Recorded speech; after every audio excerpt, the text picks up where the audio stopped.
Miss Brenda Owensby. The time is 7. Well, we got a timer. Excuse me, go ahead. Mine was on the teacher survey, so if you want me to defer until the work session, I can do that. It's up to you. Well, if I could get 2 5-minute, at the 18th, I'll take that. Go ahead? Yeah. Okay.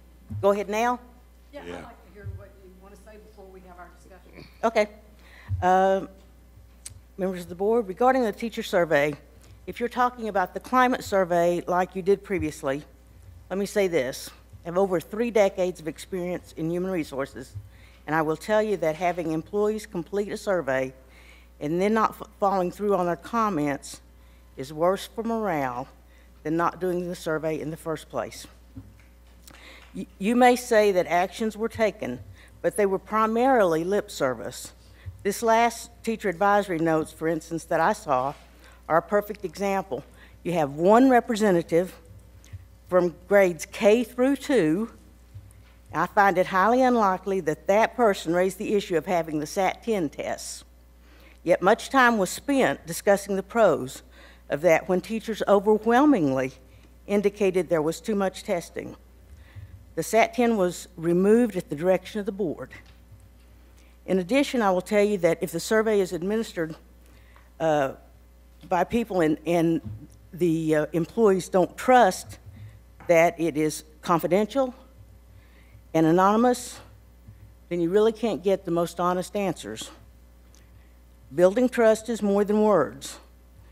The teachers are told what to do and when to do it and even how to do it. Perish the thought they should exercise professional autonomy that is normally provided to educated professionals. The respect and autonomy of teachers was another significant concern, and I really do not see much progress on that front.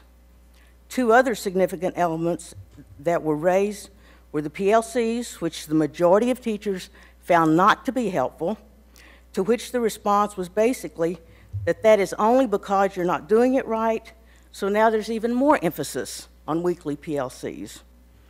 The teachers say that they need more time for instruction and planning, to which the answer seems to be, at least at the elementary level, that the teachers take on another 30-minute course to teach an intervention course, which requires, for many, additional planning time as well, 30 minutes out of their instructional time. Experienced teachers are subjected to mandatory training about subjects with which they are already familiar, with phonetics training for teachers who have used that, are knowledgeable about it, and have used it in previous grades. Elementary teachers said overwhelmingly that student evaluations of the teacher was not helpful, was stressful for the student, and used class time that could be spent more productively. But as I understand it, although we didn't do the tripod at the end of last year, I don't believe we are again talking about doing teacher evaluations from students.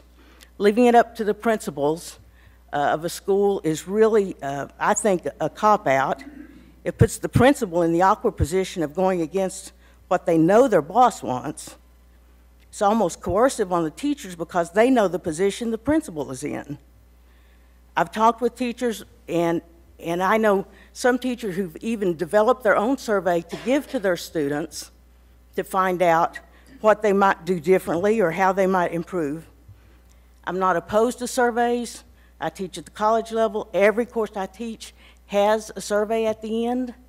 But I also ask my students before that, what can I do to make this course better for you? What can I do to change what I'm doing? And so that I can start improving immediately. And my experience is that teachers do the same thing. Stress is directly related to not having control of your environment. I think the fact that so much control has been centralized has played a part in the stress level of our teachers.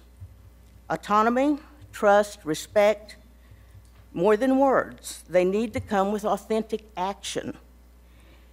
If you conduct another survey, I encourage you to consider ways to make it truly confidential and then communicate the results to the teachers and the community, and also develop a plan for addressing the concerns, a definitive plan of action, not a piecemeal approach.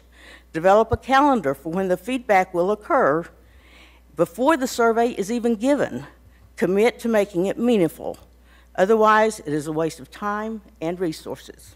Thank you.